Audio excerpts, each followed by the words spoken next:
Hello guys, welcome back to my new vlog. तो ये vlog मैं इसलिए बना रही हूँ क्योंकि मैं इंस्टाग्राम, फेसबुक पे, यूट्यूब पे बिल्कुल भी एक्टिव नहीं हूँ 2 अप्रैल से। इसका सबसे बड़ा कारण है हमारी मम्मी, जो हमारे बीच में नहीं है। और लोग बोलते हैं कि जाने वाले को जाना होता है, सब्र करना होता है, हिम्मत रखो। लेकिन सच बताऊं तो ना सब्र आ रहा है ना हिम्मत हो रही है। और बड़ी हिम्मत करके ये सब जो है मैं शेयर करना चाहती हूँ, क्योंकि मैं ब्लॉग्स बनाती हूँ और अभी मैंने नई स्टार्टिंग ही की थी। और मम्मी बोलती भी थी कि इससे क्या होता है, तो मैं बोलती थी कि इससे ना पैसे कमाते हैं यूट्यूब से। तो मम्मी ने बोला ठीक है, पैसे कमाए, जिस दिन तेरे अकाउंट पे पैसे आए उस दिन मुझे बताना। पर मम्मी ने तो ये मौका भी नहीं दिया कि मैं मम्मी को ऐसा कुछ बता सकूं। मतलब समझ ही नहीं आ रहा है क्या बोलना है क्या नहीं बोलना है। मम्मी बिल्कुल ठीक थी, कुछ भी नहीं था। वो गांव जाना चाहती थी क्योंकि वो हर महीने जाती थी अपने गांव। तो वो बोल रही थी कि होली है इस बार, तो कई साल हो गए अपने गांव की होली देखे हुए। तो मामा जी आए हुए थे, मामा जी के साथ मम्मी चली गई। मेरा भतीजा है हार्दिक, उसका कुआं पूजन हवन कुछ भी नहीं हुआ था। वो इसलिए नहीं हुआ था क्योंकि वो है जो वक्त से पहले ही हो चुका था। तो इसलिए डॉक्टर ने मना किया था कि इसका बहुत ध्यान रखना है, और इसलिए जो है कुछ भी नहीं किया था। तो मम्मी ने सोचा कि फर्स्ट बर्थडे पे ही जो है हार्दिक का कुआं पूजन और बर्थडे एक साथ ही हो जाएगा। तो फिर भैया ने बोला कि हवन पहले कर देते हैं, तो फर्स्ट नवरात्रि पे हवन कर देते हैं। तो मम्मी ने बोला हाँ ठीक है, हवन कर लो। 8 को बैठ के 9 को मॉर्निंग में मैं आ जाऊँगी, मामा मामी भी साथ में आएंगे और हवन कर लेंगे 9 को। और बर्थडे वाले दिन जो है बर्थडे भी हो जाएगा और कुआं पूजन भी हो जाएगा। तो बर्थडे अभी 24 मई का है हार्दिक का। पर हमें नहीं पता था कि ये सब एक सपना सा बन के रह जाएगा, क्योंकि 1 अप्रैल की रात को कॉल आता है कि बुआ बेहोश पड़ी है और कुछ बोल नहीं रही है। तो आज से पहले भी ऐसा कुछ हुआ है क्या? तो भाभी बात कर रही थी कि मम्मी कुछ बोल नहीं रही है, मम्मी मम्मी वीडियो कॉल पे। और फिर भाई ने बात करनी स्टार्ट कर दी, मम्मी खड़ी हो, मम्मी क्या हुआ? तो फिर भाई ने बोला हॉस्पिटल लेके जाओ। तो मेरी आँख खुली, मैंने अपनी छोटी बहन को उठाया, मैंने कहा मम्मी की तबीयत ख़राब है, वीडियो कॉल पे बात हो रही है। फिर हम दोनों भी बाहर जाके बैठ गए। तो भाई ने बोला जल्दी से जल्दी हॉस्पिटल लेके जाओ। तो मम्मी को हॉस्पिटल लेके गए। सच बताऊँ ना, 1% भी उम्मीद नहीं थी। भगवान पे इतना ट्रस्ट था ना कि भगवान कभी उस ट्रस्ट को तोड़ेंगे ही नहीं। मेरी मम्मी को कुछ नहीं हो सकता, बस पापा छीन चुके हैं भगवान, मम्मी कहीं नहीं जाएगी। तो बिल्कुल आराम से बैठी थी। मेरी बहन थोड़ा सा इमोशनल हो गई, वो रोने लग गई। मैंने कहा रोना नहीं है, मम्मी को कुछ नहीं होगा, ये फालतू है ना, नाटक मत करो, अभी कुछ नहीं हुआ है मम्मी को। फिर उसके बाद में एक हॉस्पिटल में लेके गए, वहाँ पे बोला कि बड़े हॉस्पिटल में लेके जाओ। दूसरे में लेके गए, वहाँ पे बोला पल्स नहीं मिल रही है। तो भाभी रोने लग गई कि मम्मी की पल्स नहीं मिल रही है, टिकट करवाओ ये वो। तो भाई ने बोला ये पहले से ही रोना धोना स्टार्ट मत करो, अभी हॉस्पिटल लेके जा रहे हैं, सब्र रखो। फिर तीसरे हॉस्पिटल में लेके गए, तो वहाँ पे बोला कि पल्स नहीं मिल रही है और साइलेंट अटैक है, तो बिना मतलब यहाँ पे जो है हॉस्पिटल में एडमिट कराने से कोई मतलब नहीं है, आप इन्हें घर ले जाओ। फिर मामा को फ़ोन आया कि क्या करना है, कैसे करना है। तो भाई ने बोला 5 मिनट बाद कॉल करके बताता हूँ। फिर भाई ने बोला क्या करना है। अब उस समय क्या समझ में आता है कि बच्चों ने अपनी माँ खो दी, बाप को पहले ही खो चुके हैं और अनाथ हो चुके हैं, कुछ भी नहीं है, बच्चे बच्चे घर पे। फिर भी मैंने बोला कि मम्मी को अपने घर से बहुत प्यार था हमेशा। मेरी मम्मी बोलती थी मेरा घर है, मैंने बहुत उससे बनाया अरमानों से। एक एक ईंट मेरी मम्मी ने अपनी आंखों के सामने लगवाई है इस घर की, मतलब एक एक चीज़। और आप मानोगे नहीं, होली पे घर जाने से पहले 3-4 चौखट चेंज करवाई है, रसोई का पूरा काम करवाया है, और टीवी का वो टीवी यूनिट बनवाया है, ऊपर 1-2 छोटे मोटे काम थे वो करवाया है, पर्दे का पाइप लगवाया है कि आके एसी लगवाएंगे तो यहाँ पे पर्दा लगाएंगे। और फिर मैंने बोला मम्मी को घर ही बुला लो। पूरी रात हमने बैठ के लेट के ये सोच के निकाली कि शायद ये कॉल आएगा कि सब कुछ ठीक है, सब कुछ ठीक है, कुछ नहीं हुआ है, कुछ नहीं हुआ है। पर हमें नहीं पता था कि ये सपना नहीं है, ये हकीकत है। धीरे धीरे टाइम निकलता गया। दो 2:30 बजे कॉल आया मम्मी के फ़ोन से। हम दोनों बहनों को मतलब जो हमारा वो था ना, मतलब अंदर से जो वो था कि हाँ मम्मी का कॉल है, मम्मी ठीक है। कॉल उठाने की हिम्मत नहीं हुई, भाई ने उठाया, वो मौसी थी। फिर मौसी ने बोला कि मेरे पास फ़ोन नहीं है और मामा का फ़ोन स्विच ऑफ कर रखा है, ताकि अगर किसी से बात करनी हो तो बात करें, बैटरी जो है डाउन ना हो। तो मम्मी के फ़ोन से कर रही हूँ। मम्मी का कोई कोरा सूट हो ना तो वो रखना। उसके बाद 4 बजे मम्मी को लेके आए और आप सोचो जब वो एम्बुलेंस की आवाज़ आपके कानों में पड़ती है और जब 4 बंदे आपकी मम्मी को उठा के लेके आते हैं तब क्या बीतती होगी दिल पे।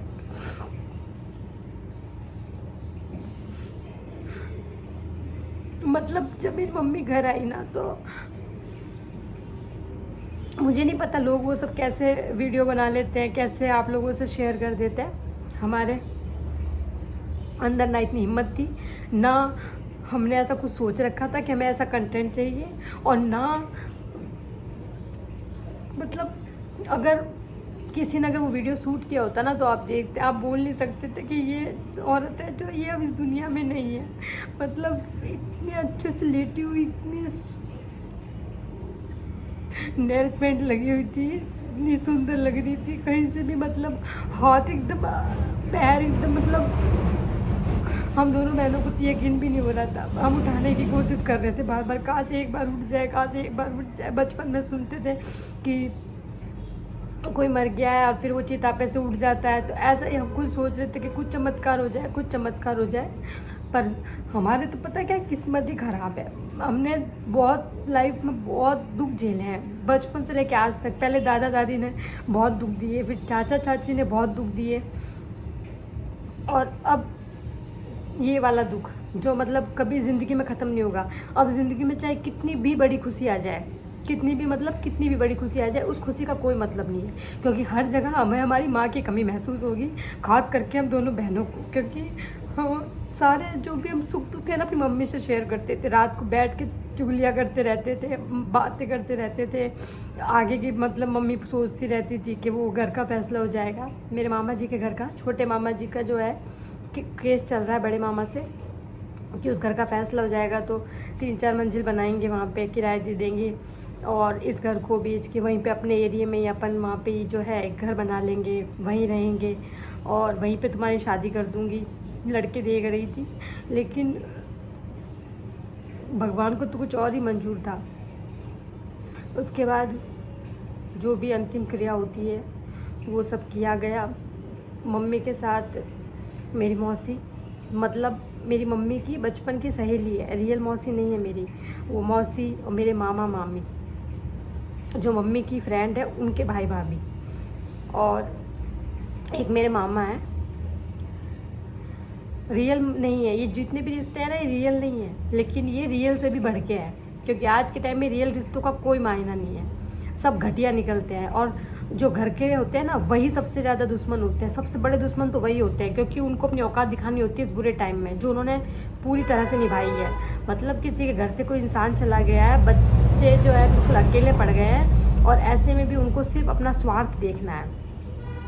खुशियाँ बांट रहे हैं एक दूसरे को फ़ोन कर करके कि वो मर गई है, वो दुनिया छोड़ के चली गई है। अरे तुम ये तो देखो कि कोई दुनिया से चला गया है, उन बच्चों पे क्या बीत रही होगी, उस परिवार पे क्या बीत रही होगी। लेकिन नहीं, तुम्हें सिर्फ खुशियाँ बांटनी है, घी के दिए जलाने हैं। कोई बात नहीं, इस दुनिया में कोई भी अमर रहने वाला नहीं है, जो आया है उसको जाना भी है। आज हमारे घर में मातम है, कल को तुम्हारे घर में भी मातम होगा, तो हम भी खुशियाँ ही मनाएंगे, क्योंकि तुमने हमारी माँ की मौत की खुशियाँ मनाई है। और सबका पता है मुझे कि किसने किसको फ़ोन किया है, किसने किसको मेरी मम्मी की मौत की खबर दी है, खुशियाँ बांटी है। तो वो जितने भी है ना, अगर मेरा वो ये वीडियो देखेंगे या देखेंगे तो ज़रूर, क्योंकि उनकी नज़र ही मेरे पे है। मैं क्या स्टोरी लगाती हूँ, मैं क्या उनसा वीडियो पोस्ट करती हूँ, मैं क्या व्लॉग डाल रही हूँ, उनकी पूरी मतलब ये रहता है कि क्या कर रही है पूनम। तो वो ये वीडियो भी ज़रूर देखेंगे, और देखेंगे तो ये जो मैं बोल रही हूँ ना, ये ज़रूर सुनना। जिस दिन तुम्हारे घर में मातम होगा ना, मैं फ़ोन करके हर घर में खुशी बांटूंगी, क्योंकि मेरे लिए वो सबसे बड़ा खुशी का दिन होगा कि आज तुम्हारे घर में मातम है। शर्म आनी चाहिए, तुम्हारे तो माँ बाप दोनों बैठे हैं, हमारे पापा भी नहीं है, मम्मी भी नहीं है, तो क्या बीत रही होगी हम पे, कैसे हम अभी अपना टाइम गुजार रहे हैं। 1.25 महीना हो गया, लेकिन एक दिन भी ऐसा नहीं गया जब ऐसा लगता है कि मम्मी आए बात करे। लेकिन पता है मम्मी इसलिए भी नहीं आती होगी, मम्मी को पता है कि मेरे बच्चे डर जाएंगे, तो इसलिए इतनी हिम्मत है नहीं हमारे अंदर, तो शायद इसलिए मम्मी आने का सोच नहीं रही होगी हमारे सामने कि मैं आके बात करूं। फिर 2 अप्रैल को मम्मी गई थी, 10 अप्रैल का हवन निकला था। 10 अप्रैल को हवन हुआ, फिर सब अपने अपने घर चले गए। उसके बाद मुसीबतें कम नहीं हुई, मुसीबतें और बढ़ गई।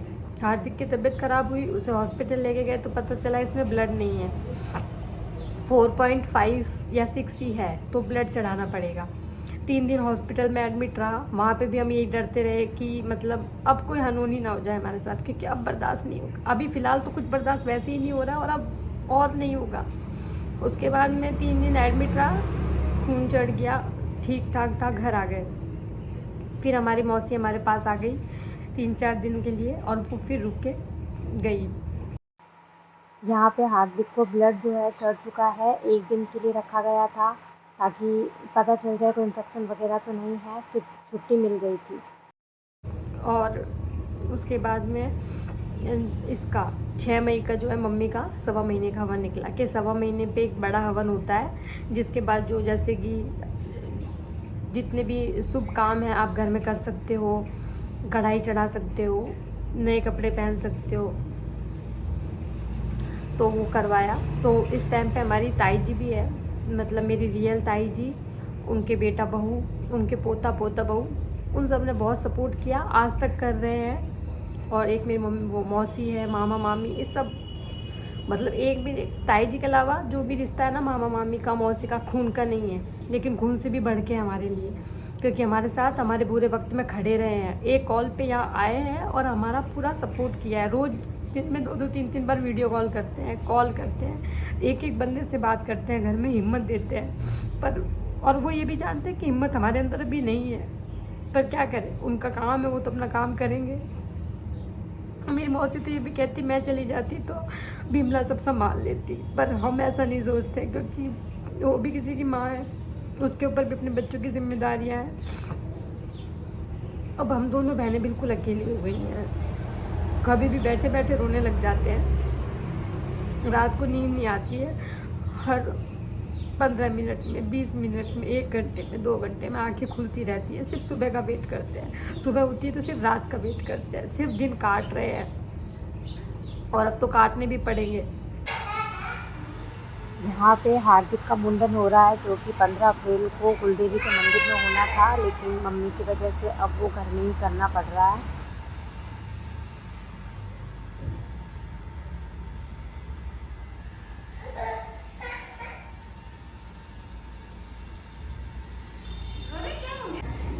हार्दिक का जो है मुंडन होना था हमारे गांव में कुलदेवी के मंदिर में 15 अप्रैल को। तो मम्मी ने कहा था कि 9 को आ जाएंगे हम, सुबह हवन हो जाएगा, हवन के बाद में 15 तारीख को तुम चले जाना। तो वहाँ पे मम्मी भाई भाभी हार्दिक को जाना था, तो 15 अप्रैल को वो मुंडन भी घर पे ही किया गया। मतलब सारे सपने टूट गए, और अब कह रही हूँ ना, कोई भी खुशी आएगी तो उस खुशी का कोई मतलब नहीं है, मतलब सब बिखर गया है। मतलब मम्मी के बिना घर घर लगता ही नहीं है, ना मन लगता है, बस दिन रात काट रहे हैं, किसी तरह टाइम कट जाए। मम्मी की फ़ोटो देखते हैं तो रोना आता है। मम्मी हर जगह मम्मी हमारे घर में, हर एक जगह मम्मी की याद बसी हुई है। समझ ही नहीं आ रहा है कि अब ये ज़िंदगी कटेगी कैसे। सुसाइड भी नहीं कर सकते, क्योंकि हम दोनों बहनें हैं, हम दोनों बहनें अगर सुसाइड कर लेंगे तो फिर सारा इल्ज़ाम भाई पे आ जाएगा, कि मतलब भाई ने परेशान किया होगा दोनों बहनों को माँ के जाने के बाद, तो दोनों बहनों ने सुसाइड कर लिया। तो भाई को भी नहीं फंसा सकते हम तो, कि हम दोनों तो सुसाइड करके फ्री हो जाए और पीछे से भाई को इतनी मतलब प्रॉब्लम्स झेलनी पड़े, तो हम ये भी नहीं कर सकते। और अब 24 तारीख का हार्दिक का बर्थडे है, वो हम नहीं सेलिब्रेट कर पाएंगे, कर भी नहीं सकते हैं, और हिम्मत भी नहीं है। अब आगे की लाइफ कैसे जीनी है, क्या करना है, क्या होगा, हमें कुछ नहीं पता। हम सिर्फ अपना टाइम काट रहे हैं। सुबह होती है रात का वेट करते हैं, रात होती है सुबह का वेट करते हैं। ना कुछ खाने का मन करता है, ना किसी से बात करने का मन करता है, ना कहीं बाहर जाने का मन करता है। समझ नहीं आ रहा है लाइफ में क्या होगा। मतलब भगवान ने हम दोनों बहनों को भी क्यों छोड़ा, हम दोनों बहनों को भी उठा लेता। मतलब भगवान पे इतना विश्वास था। मतलब मैं सुबह उठती थी, घर का काम करके नहा धो के राधा कृष्ण की पूजा करती थी, मिश्री तुलसी का भोग लगाती थी, उसके बाद ही कुछ खाती थी। ये मेरा डेली रूटीन था। पर और मुझे मतलब ये था कि मैं सिर्फ 2 से 3 लाइन बोलती थी पूजा के वक्त कि हमारे घर की सुख शांति बनाए रखना, हमारी मम्मी का हमारे सर पे हाथ बनाए रखना, क्योंकि हमारे पापा नहीं हैं तो हमारी मम्मी को बनाए रखना हमारे साथ। और अगर कोई भी परेशानी आने वाली हो तो सारी मेरे ऊपर आ जाए, पर मेरी फैमिली को कुछ ना हो। लेकिन भगवान ने तो किसी की भी नहीं सुनी। तो मैं अभी कोई पूजा पाठ नहीं कर रही हूँ, छोड़ दिया मैंने उसी दिन से कि जिस दिन मुझे मेरे सवालों के जवाब मिलेंगे ना कि हमारे साथ ऐसा क्यों हुआ, मैं उसी दिन से पूजा स्टार्ट करूँगी। तब तक मैं पूजा नहीं करूँगी। मैं ही करती थी दोनों टाइम की पूजा, लेकिन अब मैं नहीं करती हूँ। अब सुबह की पूजा बहन करती है, शाम की पूजा भाभी करती है, और मैं नहीं करूँगी पूजा जब तक मुझे मेरे सवालों के जवाब नहीं मिल जाते। एक बार सपने में मम्मी आए या भगवान आए बताएं कि क्या हुआ है, क्यों हुआ है, तो शायद मैं सोच सकती हूँ पूजा करने के बारे में। लेकिन तब तक नहीं सोच सकती, क्योंकि बहुत बड़ा धोखा हुआ है हमारे साथ। अगर मम्मी बीमार होती ना तो एक बार को सब्र कर लेते। मम्मी बीमार थी, परेशान थी, मम्मी को आराम मिला, कोई बात नहीं। लेकिन मेरी मम्मी बिल्कुल ठीक थी और बहुत स्ट्रॉन्ग थी, और अभी तो बहुत सपने थे। अभी इतना काम करवाया घर का, अभी बोल भी थी कि होली पे घर जाके आ जाती हूँ, आके घर पे कलर करवाएंगे। कलर करवाने के बाद में शॉपिंग करेंगे कि भाई लिस्ट बनाएंगे किसको साड़ी देनी है, किसको सूट देना है, कौन कौन आएगा, किस किस को बुलाना है। तो वो एक तैयार करेंगे मैटर पूरा, फिर शॉपिंग करेंगे। और 15 को तुम इसका मुंडन करवा के आ जाना, मैं नहीं जाऊंगी, तुम लोग चले जाना। ननद या सास में से कोई भी जा सकता है, तो तुम दोनों बहनें चली जाना 15 तारीख को। और फिर ना वहाँ से आने के बाद कलर वलर करवाएंगे, और फिर मई में शॉपिंग कर लेंगे सारी, और सबको फ़ोन कर देंगे, व्हाट्सएप पे कार्ड भेज देंगे। तो 24 का कुआं पूजन भी हो जाएगा और फर्स्ट बर्थडे भी हो जाएगा। हवन हुआ तो मम्मी का हुआ, पता नहीं था कि मम्मी अपने हवन की बात कर रही है। अपना हवन करवा लिया और अपना ही टेंट लगवा लिया बाहर उठावने का। बहुत बुरा हुआ है हमारे साथ। हम दोनों बहनें बस यही बात करते हैं कि आगे करना क्या है, कैसे जीना है, ये टाइम कैसे निकलेगा। मतलब 1.25 महीने में एक दिन ऐसा नहीं गया जब हम दोनों बहनें रोई नहीं हो, या हमने कोशिश करते हैं मम्मी के जैसे स्ट्रॉन्ग बनेंगे। हमारी मम्मी बहुत स्ट्रॉन्ग थी। हमारे पापा की डेथ हुई तब मेरी मम्मी सिर्फ और सिर्फ 33 की थी। इतनी सी एज में मेरी मम्मी ने अपने तीनों बच्चों को संभाला है, घर को संभाला है, और तीनों को पढ़ाया, और अच्छा पढ़ाया है तीनों भाई बहनों को। भाई को पापा की जगह नौकरी मिल गई, मम्मी की पेंशन आती थी, मम्मी ने वो घर बेचा, नया बनाया, और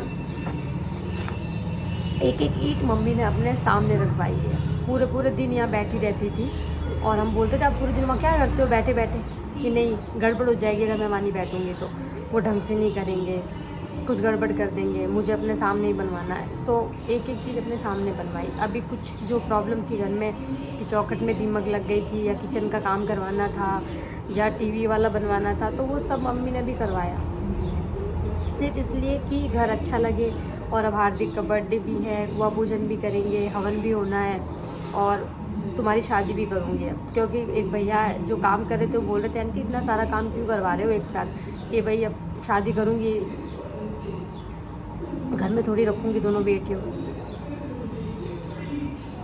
हम तो घर में ही रह जाते, बस मम्मी आप हमारे साथ रहते, हम तो घर में भी रह जाते। पर ये बहुत बुरा हुआ है हमारे साथ, मतलब समझ ही नहीं आ रहा आगे की लाइफ जीनी कैसे है, करना क्या है।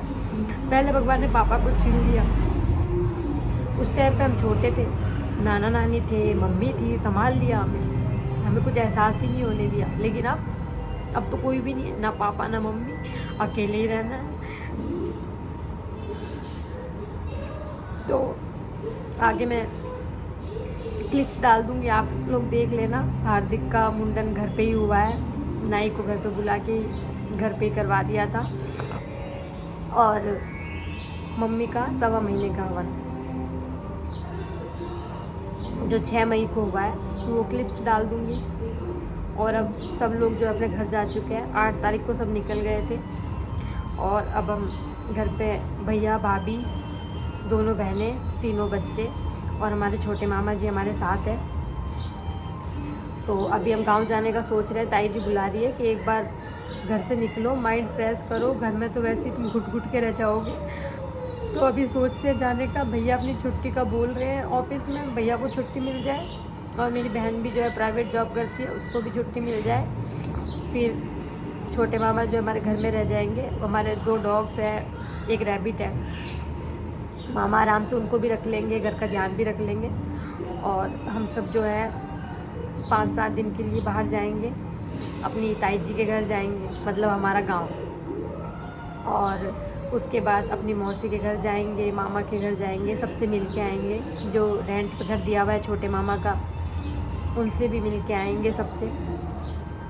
और अब जो मम्मी के सारे काम है वो हमें पूरे करने पड़ेंगे। जो केस चल रहा है, जो घर बनाना है, वो सब हमें करना है। मम्मी के जैसा स्ट्रॉन्ग तो नहीं बन सकते। हमारी मम्मी तो बहुत बहुत बहुत ज़्यादा स्ट्रॉन्ग थी, हम मम्मी जितने स्ट्रॉन्ग तो कभी नहीं बन सकते। मम्मी को तो सब याद करते हैं, गली मोहल्ले वाले भी, गांव वाले भी, यहाँ वाले लोग भी। हम मम्मी जितने स्ट्रॉन्ग तो नहीं हैं, पर हाँ हम मम्मी जितने स्ट्रॉन्ग बनने की कोशिश करेंगे। और अब हम दोनों बहनें मम्मी के सारे सपने पूरे करेंगे, जो भी उनके सपने थे कि जो घर है गांव वाला छोटे मामा का, उसका फ़ैसला हो जाए। तो वो घर बनाना है 3-4 मंजिल का, उसको रेंट पे देना है, ताकि छोटे मामा को कभी कोई प्रॉब्लम ना हो। और शादी का तो कुछ कह नहीं सकती, क्योंकि अभी तो हम दोनों बहनें बहुत मतलब सदमे में है। अभी तो हम सदमे से ही बाहर नहीं आ पा रहे हैं कि क्या हुआ है हमारे साथ, क्यों हुआ है। काश ये सब एक सपना हो, या लाइफ पीछे चली जाए तो मम्मी को गांव ही नहीं जाने दे, गांव जाने से रोक ले। समझ नहीं आ रहा है कि कैसे अचानक ये सब हुआ हमारे साथ, और बहुत गलत हुआ है। वो कहते हैं ना कि पापा नहीं होते हैं तो भी लाइफ अधूरी होती है, मम्मी नहीं होती तो भी अधूरी होती है। शायद पापा के बिना इतनी लाइफ अधूरी नहीं होती, क्योंकि पापा चले जाते हैं ना, तो माँ जो होती है वो माँ बाप दोनों का प्यार देती है, और वो बच्चों को किसी चीज़ की कमी नहीं होने देती। लेकिन अगर माँ चली जाए ना, तो ये लगा लो आपकी पूरी दुनिया ख़त्म हो गई है। और हो गई हम दोनों बहनों की तो गई, क्योंकि देखो भैया का ऐसा, भैया की तो अपनी जिम्मेदारियाँ भी हैं, उनकी वाइफ है, 3 बच्चे हैं, उनको जॉब भी करनी है, बच्चों को पढ़ाना लिखाना भी है, तो उनके पास तो वैसे ही बहुत जिम्मेदारियाँ हैं। तो अगर कोई अकेला बेसहारा अनाथ हुआ है ना, तो वो हम दोनों बहनें हुई हैं। तो हम दोनों बहनों को समझ में नहीं आ रहा है। कभी कभी तो हम बातें करते हैं कि चल दोनों सुसाइड कर लेते हैं, फिर सोचते हैं सुसाइड कर लिया भाई फंस जाएगा। तो ऐसा बदनामी तो भाई को नहीं दे के जा सकते ना कि हम दोनों तो मर गए, पीछे से भाई को बदनामी भी झेलनी पड़े, परेशानियाँ हो बिना मतलब की। और फिर उसको भी ये लगेगा कि मतलब पापा भी चले गए, मम्मी भी चली गई, दोनों बहनें भी चली गई, तो वो बिल्कुल ही अकेला हो जाएगा। तो हम ये भी नहीं कर सकते। तो अब तो घुट घुट के, रो धो के, जैसे भी है जीना है, जिएंगे, और मम्मी के सारे सपने पूरे करेंगे। धीरे धीरे ही सही, मम्मी जितना स्ट्रांग बनने की कोशिश करेंगे, पूरी कोशिश करेंगे। उतना तो नहीं, लेकिन हाँ उनसे उनके जितना इतना भी बन जाएंगे ना तो बहुत है। और उनके सारे सपने पूरे करेंगे। और जहाँ से भी मेरे पापा मम्मी हमें देख रहे हैं, उन्हें ये लगे कि हाँ हमारे बच्चों ने घर दिखाया, हमारे बच्चे आराम से खुशी खुशी घर में रह रहे हैं, लड़ाई झगड़ा नहीं करते, प्यार से रहते हैं। और जो भी मेरे सपने थे जो अधूरे रह गए हैं वो अब मेरी जो दोनों बेटियां हैं वो धीरे धीरे पूरे कर रही हैं और करेंगे। मम्मी आपकी आत्मा की शांति के लिए, पापा की आत्मा की शांति के लिए, आपको और पापा को खुश करने के लिए आपकी दोनों बेटियां अब सब कुछ करेंगी। वो जो आपके घर का फैसला होने वाला है उस केस का भी ध्यान रखेंगी, घर भी बनाएंगे, उसे रेंट पे भी देंगे, छोटे मामा का भी ध्यान रखेंगे क्योंकि वो भी अकेले हैं, उनकी फैमिली नहीं है। उनकी फैमिली मम्मी थी और मम्मी के बाद उनकी फैमिली हम है और हम उन्हें अकेला नहीं छोड़ेंगे। और जो हमारे चाचा चाची ने ज़मीन हड़प रखी है, हमारी घर हड़प रखा है, वो भी वापस लेना है, चाहे अब हमें कुछ भी करना पड़े। अपना गांव वाला घर लेना है, गांव की ज़मीन लेनी है, अपने छोटे मामा का घर का फैसला हो जाए उसे रेंट पे देना है बना के, सब कुछ करेंगे और आगे बढ़ेंगे और अपने पापा मम्मी की आत्मा की शांति के लिए हर काम करेंगे, उनको खुश रखेंगे हमेशा। लेकिन हाँ, एक बार ज़रूर कहूँगी, मम्मी आपके बिना रहना बहुत मुश्किल है, पर आपके सपने भी पूरे करना बहुत ज़रूरी है, तभी आपकी आत्मा को शांति मिलेगी और वो हम सब करेंगे।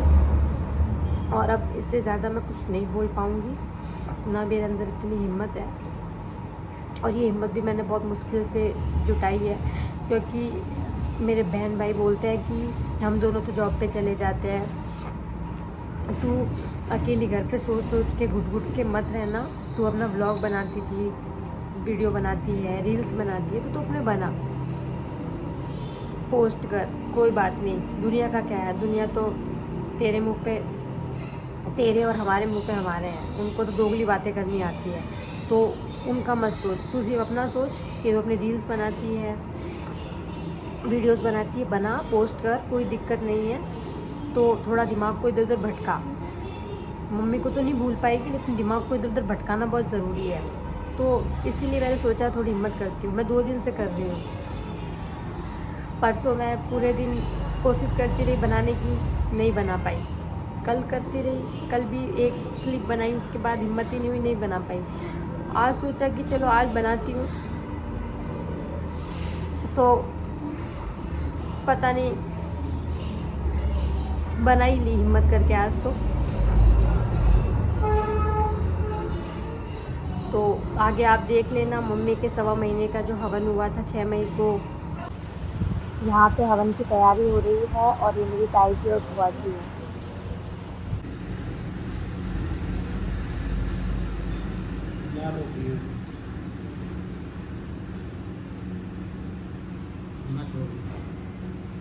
छोड़ दो,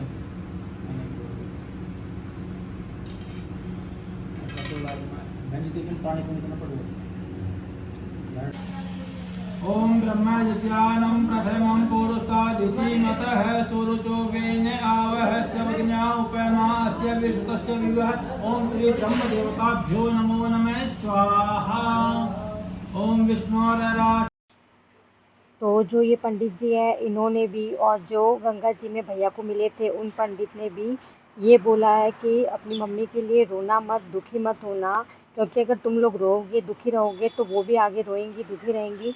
अगर तुम चाहते हो तुम्हारी मम्मी जहाँ भी हैं खुश रहे, अच्छे से रहे, शांति से रहे, उनकी आत्मा को शांति मिले, तो तुम भी भाई बहन जो है खुशी से रहो, एक होके रहो। तुम खुश रहोगे तो वो भी खुश रहेंगी, और तुम दुखी रहोगे, रोओगे, तो तुम्हें दुखी देख के वो भी दुखी रहेंगी, रोएगी। तो अब तुम लोग बताओ, तुम लोग क्या चाहते हो? तो हम तो यही चाहते हैं कि हमारी मम्मी की आत्मा को शांति मिले, वो जहाँ भी हैं अच्छे से रहें, खुशी से रहें और उनकी आत्मा को शांति मिले।